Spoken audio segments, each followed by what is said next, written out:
kəndin adı? Sarıyataq kəndidir. Və Hardasa mən deyirəm ki, az kəndlərdən ki, bir balıqçı kəndi 2 dənə milli qəhrəmanım var.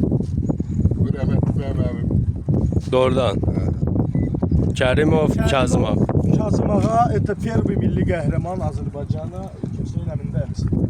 Allah rəhmət eləsin. Birinci Qarabağ müharibəsi dövründə ermənilərə qarşı Dördü vuruşub. birinci Qarabağ müharibəsi, biri ikinci Qarabağ. А у тебя, получается, дедушка твой здесь icra был?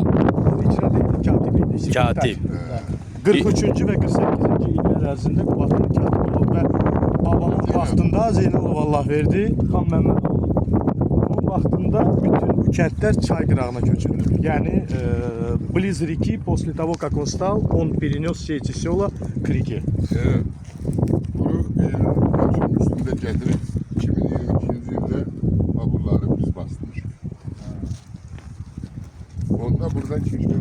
Yani Çeriz rayon gelip buradan gitmiş. Buradan da Pramı rayona gelip vardığını gördük.